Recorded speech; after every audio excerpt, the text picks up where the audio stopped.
Good afternoon, Your Honor. I want to start with some of the things that were addressed over the last hour and a half. First, beginning with something Mr. Merchant referenced as it related to the comments that the state made in regards to the good faith basis in which was submitted to the court, in which defense counsel claimed the evidence would show. And I would strongly bring to the court's attention that the claims that were made were material misrepresentations.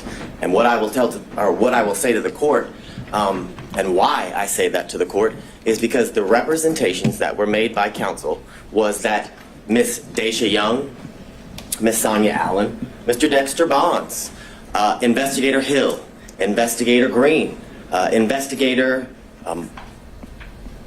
Ricks, all of these people would be called, and Mr. Bradley would be able to impeach their knowledge by saying that he specifically, in his presence or to him, said that Miss Willis and Mr. Wade were in a romantic relationship, and that Miss Willis and Mr. Wade were cohabitating, that they all knew that.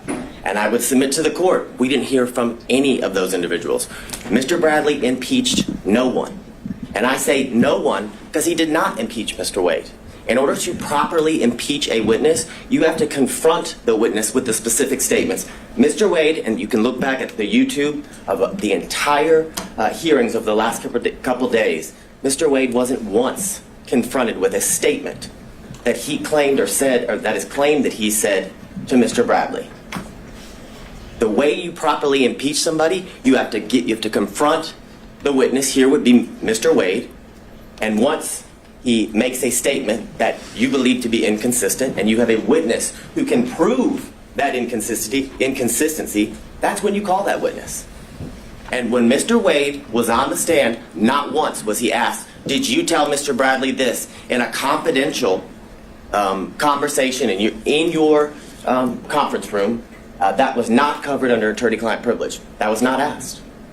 The specifics of that conversation was not asked.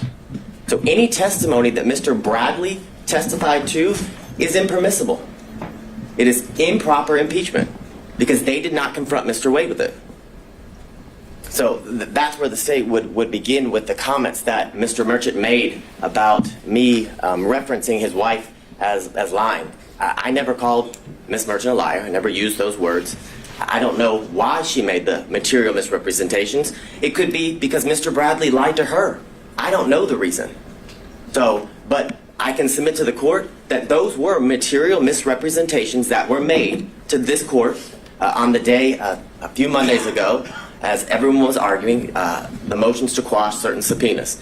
I'd also bring to the court's attention that during that motion to quash subpoenas, certain subpoenas, Ms. Yurdy's attorney appeared, Mr. Partridge, and he made very clear on that Zoom that Ms. Yurdy had absolutely no knowledge of a romantic relationship and absolutely no knowledge of cohabitation. Those were the specific references that he made. So what I would submit to the court is those are considered adoptive admissions that his client has made based on the statements he made because of the representations she made to him. So, and I know that sounds convoluted, but what I would say to the court is Ms. Yurdy told Mr. Partridge, because Mr. Partridge told the court that she had absolutely no information about a romantic relationship, and she had absolutely no information as in regards to... So, but wait, are you making an argument I should make inferences based... Now, these would be attorney-client privileges, or communications then. She's communicating with Mr. Partridge about what her upcoming testimony is, that's why she's hired him, and you're telling me I should infer things based on her communications to him? Absolutely, because they're not attorney-client communications anymore when he discloses them to the court and everybody else as they watch the Zoom and attend the hearing. The difference is there was no request to go in camera. There was no request to go or to have a private conversation with you as was done with Mr. Bradley. That would have been the proper procedure. So yes, I'm asking you to infer that, 100%. I'm asking you to infer that her testimony was at best inconsistent. because the testimony of Ms. Yurdy, when she testified, was vague, very little description. When asked in a very leading manner, is it true, or do you know that Ms. Willis and Mr. Wade were in a relationship from 2019 into the time you were you were forced to resign from the district attorney's office in March of 2022? She said yes. And then further, when pressed by Mr. Sadow, he talks about why she believed they were in a relationship. And what was interesting from Ms. Yurdy's testimony, that they were pretty close friends up until she left the DA's office, that she asserted to the court that on a yearly basis, Ms. Willis said, "I'm in a relationship with Mr. Wade in 2019. Oh, by the way, I want to tell you again in 2020, because we're in a new year, I'm still in a relationship with Mr. Wade. And again, in 2021, the assertion is Ms. Willis then went back to Ms. Yurdy and confirmed, hey, I just want to reconfirm me and Mr. Wade are still in a relationship." It's absurd. It's absolutely absurd. More importantly, when Mr. Sadow asked her about why she believed that they were in a romantic relationship based on her own observations, she said something. He actually asked her, did you see him kissing or hugging? She said yes, but there was no description or qualification about when it occurred, what she actually saw, was it a kiss on the cheek, things of that nature. So I would ask you to frame her testimony from that standpoint when you're addressing her credibility, as the court is going to do with each and every witness that you heard during the testimony of all the witnesses during the hearing. I'm going to see if my screen will share.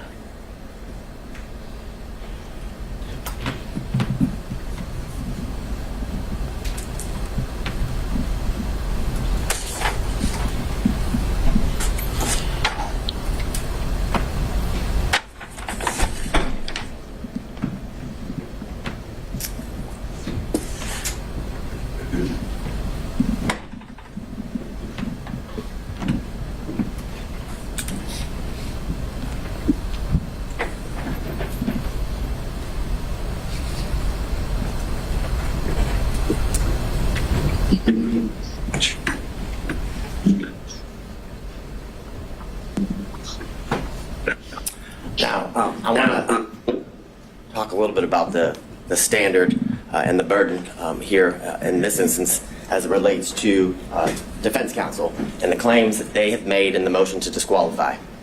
And as I was doing a whole lot of research, I came upon this law review article from Cornell scholarship reading or publication. And they made very clear that courts have been relatively reluctant to exercise their power to disqualify prosecutors for any reason. And that goes along with the standard what the state would submit to the court, is that the defense has to show an actual conflict. And in this instance, they have to show it. The actual conflict would be that Ms. Willis received a financial benefit or gain and did it got it based upon the outcome of the case.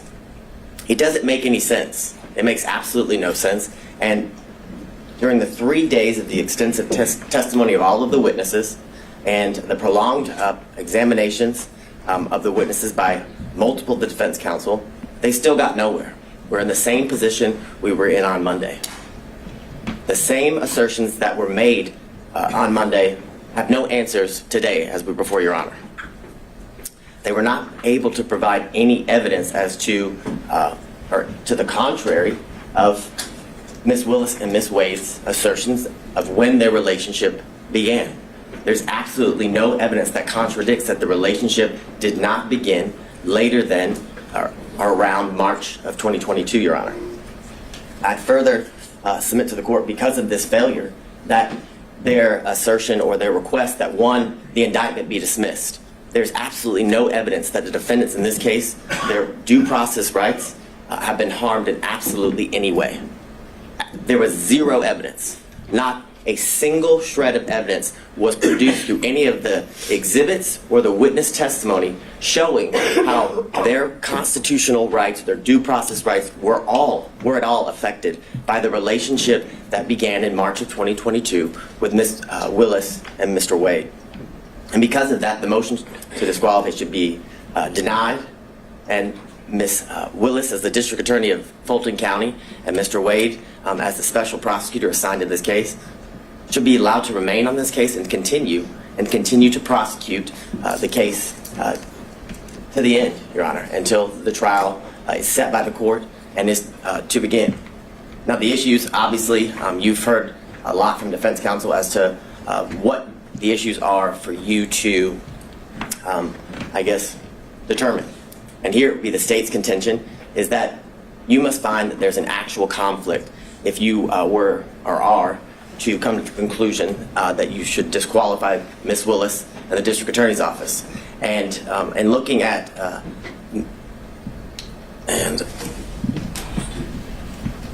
what I think you're talking about, is this Ventura? It's McGlynn v. State, McGlynn v. State, 342 Georgia Appeal 170. It's a 2017 case. In that case, as it talks about the standard of proof that the defense, or the burden that the defense must show and go to show an actual conflict, is they say it's a high standard of proof, which is definitely not a preponderance of the evidence, which is a much lower burden for any party who's trying to meet that standard of preponderance. But it's clear that what the standard is that it's a high standard of proof for both when determining whether there's an actual conflict and when there's forensic misconduct that is found, Your Honor.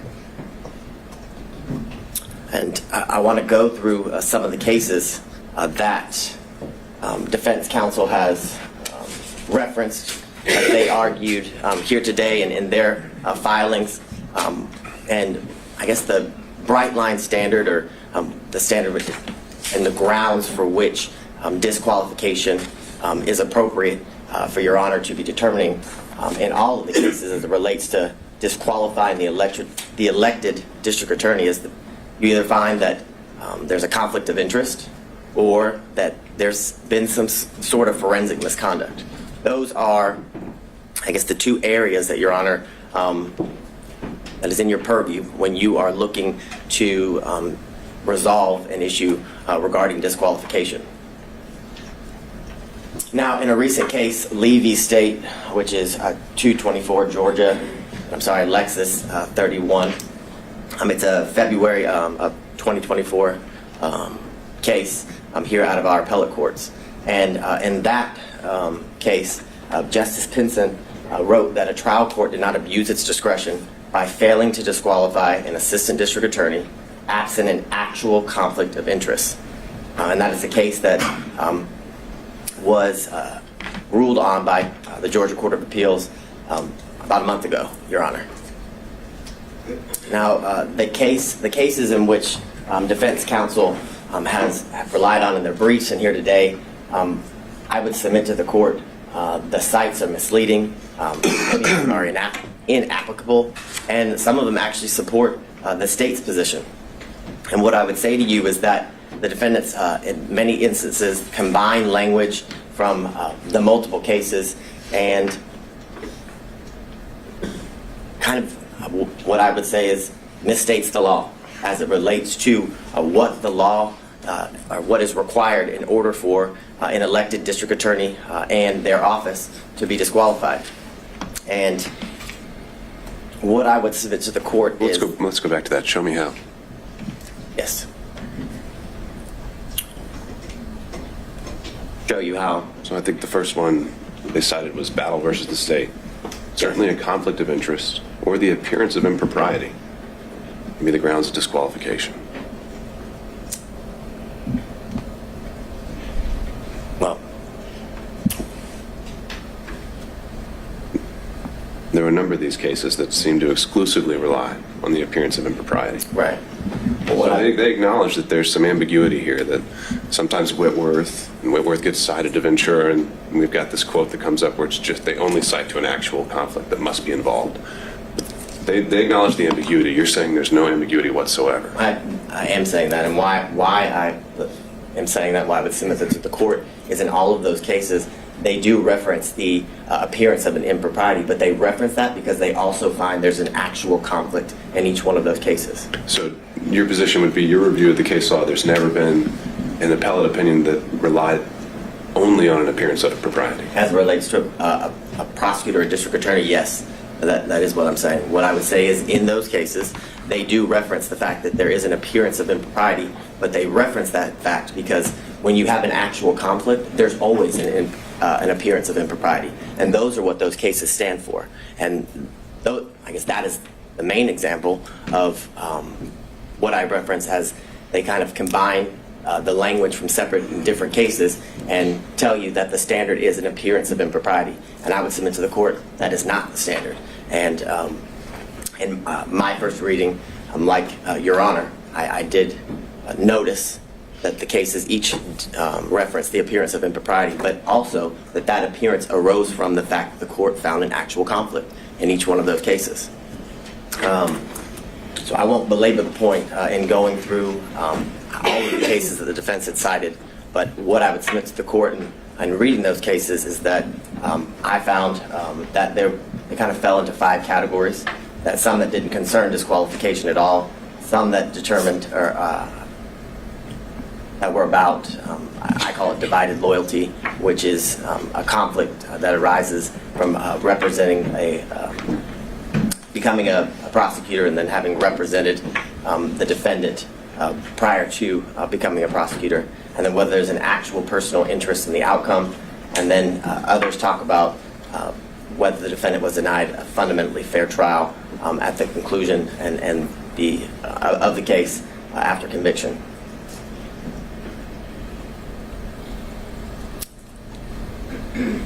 And these are some of the cases that defense counsel had cited within their brief that had absolutely no application to the issue that we're here before Your Honor today. The first, McIver v. State, has nothing to do or has nothing related to the disqualification of anyone. And I think some of these are just relating to kind of aspiring for broad language about standards to prosecutors. So point taken there. But if there are more, all right, keep going.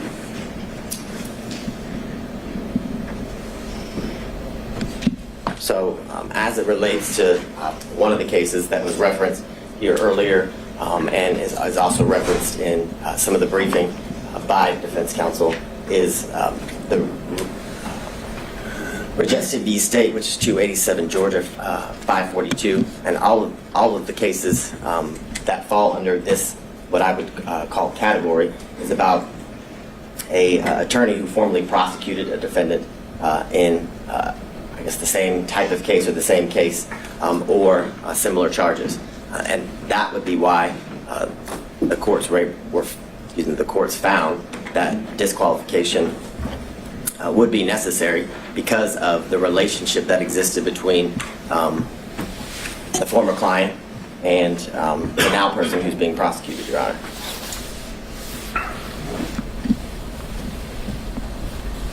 The next series of slides just goes through what has been addressed as it relates to the standard that is required when dealing with the issue of disqualification, and the state would contend and submit to the court that the defense must show an actual conflict in order to have the district attorney disqualified, and that actual conflict has to be in the form of showing that Ms. Willis, in this instance, received a financial benefit or gain in relation to the outcome of the case. Like many of the cases that involve personal interest, Your Honor, it's all based on a contingency fee, where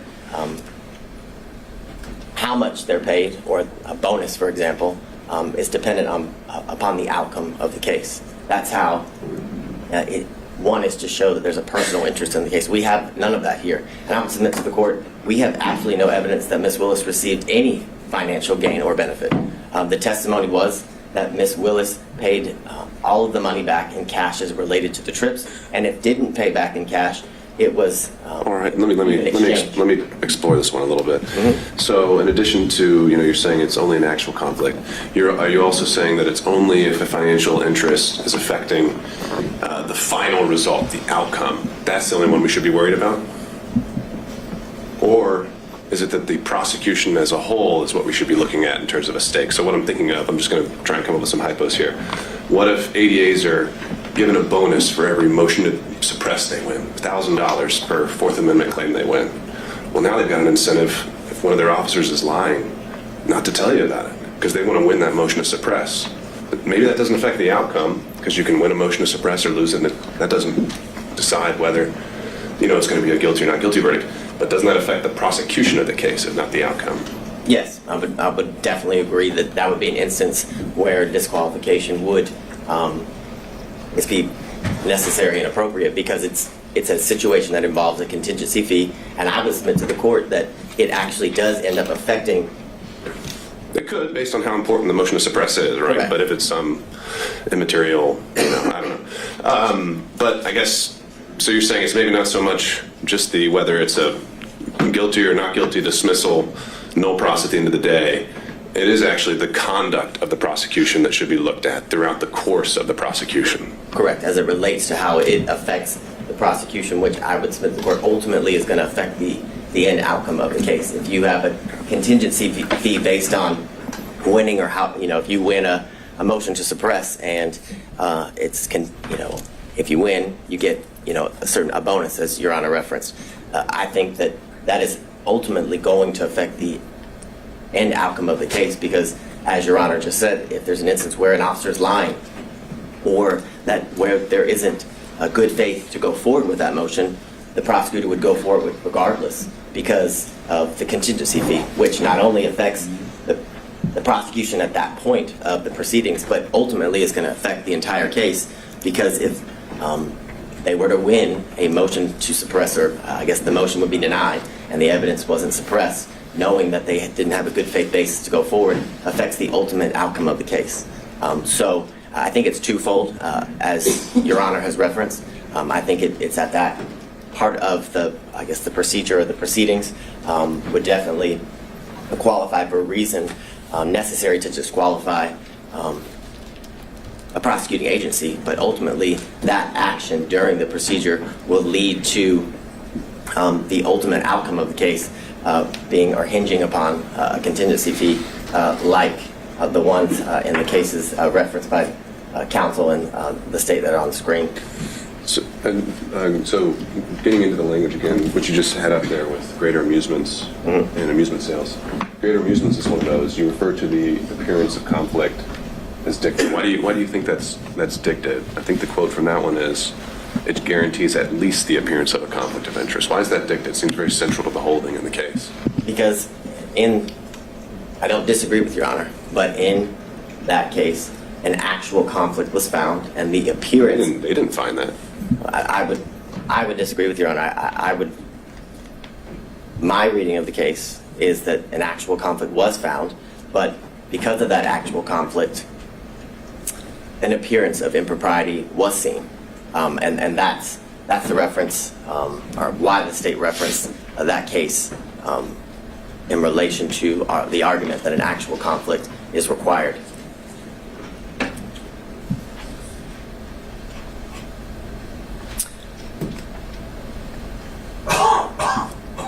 In the series of cases, Young, that was referenced by defense counsel, as well as Nichols v. State, are both instances where there's a personal interest in the case due to the situation and where at one point they were opposing parties. And of course there's a personal interest or stake as it relates to prosecuting an opposing party in a civil claim, which are what both of those cases reference, which shows that there's an actual conflict of interest that relates to the personal gain of the specific prosecuting agency. And what do you make of Nichols' reference to, it's an older case? Sometimes the language can be We're not accustomed to seeing that there's, they refer to the metaphor of Caesar's wife, and generally when that's used as a ethical standard, that's something that goes beyond just an actual conflict, right? Isn't the beyond reproach getting more into appearance world? Is it getting beyond? No, isn't getting into the appearance aspect of things when we're talking about Caesar's wife. But I think it goes beyond that based on the language of the holding in that case, where it literally says that the individual had a personal interest in obtaining a fee by forcing the settlement in the civil case and using the criminal case as leverage. So that's not an appearance of impropriety. That is an actual conflict of interest in which arises because of the individual's personal stake in the end outcome of the case, Your Honor. So that's how I would differentiate, I guess, the representations of defense counsel as it relates to the standard or the burden that must be shown, and why the state would submit to the court, and the most recent ruling out of the Georgia appellate courts that an actual conflict is required to be shown. So I'm going to skip through these series of slides. You've heard all about Whitworth.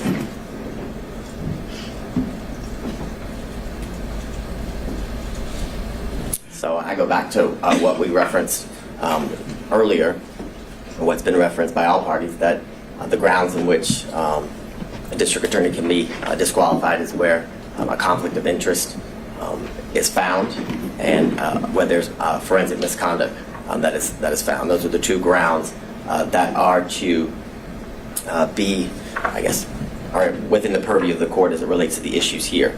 And again, I go back to the most recent case that was Justice Pinson wrote about, and that it must be by failing to disqualify the assistant district attorney absent an actual conflict of interest. I think the language there is very clear, and I think it's very controlling, and I think it's purposeful. I would submit to the court, because an actual conflict of interest is what is required in order for a district attorney to be disqualified, because the cases make very clear, and through the precedent relating to this issue, that a disqualification of a district attorney is the last, for lack of better words, ditch effort that should be exercised as it relates to the court in curing certain conflicts that may arise. I think the case law is very clear that every effort is supposed to be made instead of, or I guess in lieu of, disqualifying the district attorney unless an actual conflict of interest is what's found, Your Honor. And it can't be cured.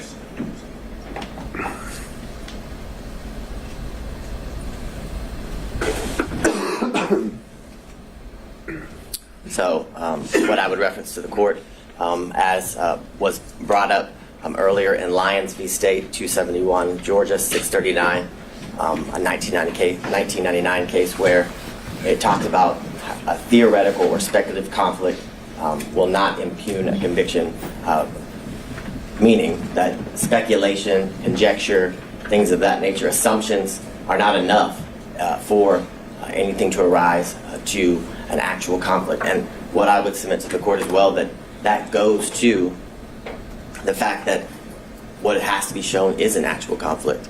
If it's speculation... Is there any qualifier there, though, that's in a post-conviction context? So we're talking about, competent evidence. We're obviously in a pretrial phase here. I've wondered how much import to give that sentence when we're in a pretrial realm. That's assessing whether to overturn a conviction, and usually that's kind of an entirely different standard where we assess as a totality. Was there a fair trial? Is there harmless error? I know there's no harmless error when it comes to disqualifications, but just a thought, if you have any reactions. Well, I think what Your Honor just said is pretty on point in the sense that if it's found that if the trial court either applied the wrong standard or should have disqualified the district attorney, it leads to an automatic reversal, like you said, and it goes back to the trial court. And I think that is very enlightening in the sense that that's only done if an actual conflict is shown, and the fact that it can't just be theoretical, speculative, or assumptions that would lead to the appearance of impropriety, the appearance of a conflict that would lead to I mean, I guess just that. I'm borrowing kind of from, as we've been doing the other pretrial motions, special demurrers seem to get different treatment pre-trial and post-trial. Post-trial, they get more of a pass unless you can show some issues, and I'm wondering if that same principle applies here with disqualification. Well, and but I don't have the answer to that. Well, what I would also say, and I don't remember the exact line, but I know there in Judge McBurney's order, he does address some of the concerns as it relates to the standard as it's applied post-conviction versus pre-trial during pre-trial issues. And what I would say to the court is that. So you're citing that in support? Because I didn't think the state was all that pleased with the analysis he applied. Well, what I'm citing. Legal analysis, that is. I'm citing what you specifically referenced as to the standard that is to be applied pre-trial and post-trial, whether it makes a difference. And what I would say to the court is the answer is no, as it relates to the speculative nature of the allegations or the claims made by defense counsel as it relates to whether a conflict actually exists, Your Honor. What I can't do at the moment is point exactly to the page. At the end of the state's argument, I can give you the page number as it relates to Judge McBurney's order. I think I know what you're talking about. The footnote where you references the appearance standard. Yes. All right. Correct. Okay. Further, in Lamb v. State, 267 Georgia 41, on page 42, it's a 1996 case where the court says, nevertheless, the conflict must be palpable and have a substantial basis in fact. A theoretical or speculative conflict will not impugn a conviction which is supported by competent evidence. Now, I understand as it relates to the post-conviction factor or the status of the case being in post-conviction based on Your Honor's earlier inquiry, but I would submit to the court that as it relates to the issue of disqualification, that the standard is the same whether it's post-conviction or pre-trial. In Bloomfield v. Bornstein, which is 247 Georgia 406, it's a 1981 case. In that case, it says the appellees have not shown us a case where a per se rule was applied to disqualify an attorney on the basis of an appearance of impropriety alone. The Georgia cases cited by the appellee do not stand for the proposition that a trial judge is authorized in Georgia to disqualify an attorney solely on the basis of an appearance of propriety, which further goes to the state's submission to the court that the standard is that an actual conflict must be shown, and that conflict that arises shows that there's a personal stake of the district attorney as it relates to their personal financial gain that's being alleged.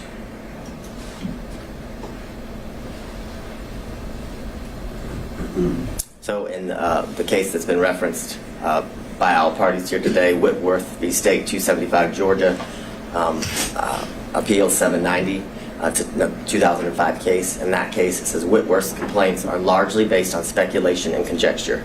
Applying any evidence standard to the record, it is clear that the trial court did not abuse its discretion in denying Whitworth's motion to disqualify Morgan based upon his personal interest in his conviction.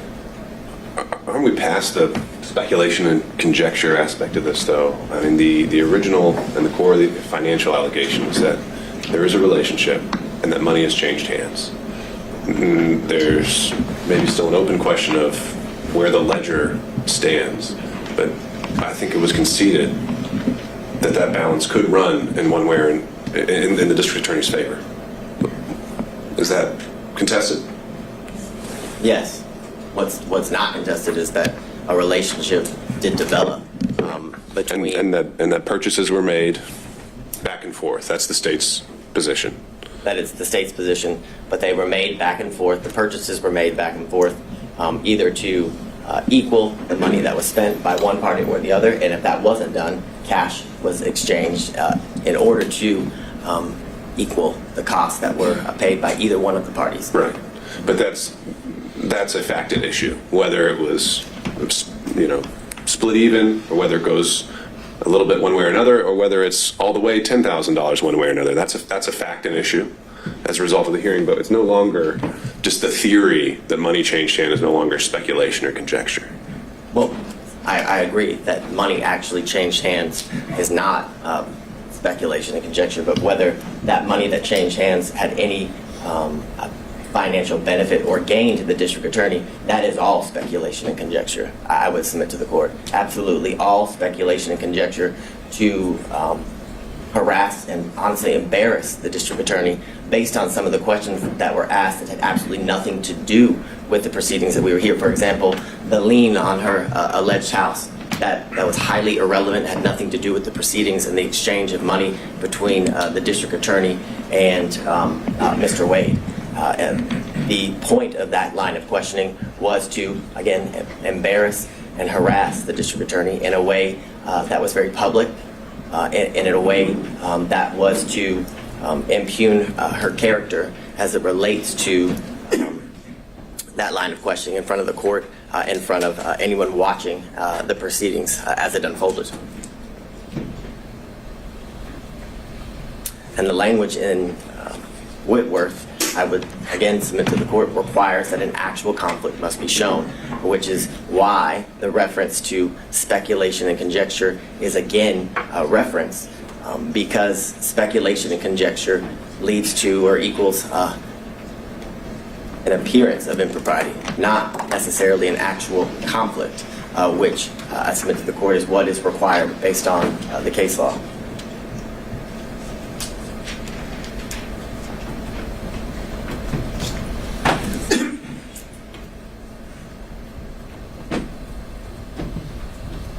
So in State v. Sutherland, which is 190 Georgia Appeals 606, it's a 1989 case, and it says, while the prosecuting officers should see that no unfair advantage is taken of the accused, yet he is not a judicial officer. Those who are required to exercise judicial function in the case are the judge and the jury. The public prosecutor is necessarily a partisan in the case. If we were compelled to proceed with the same circumspection as the judge and jury, there would be an end to the conviction of criminals, which goes to the premise that the appearance of impropriety is to apply to judges, not prosecutors. Because if that standard was to be applied in the manner in which the Sutherland case is referencing, then there would never be a criminal prosecution, because the state is always going to appear biased as it relates to getting justice for the victims or righting the wrong as it relates to the crimes in which the defendant is been indicted or accused of.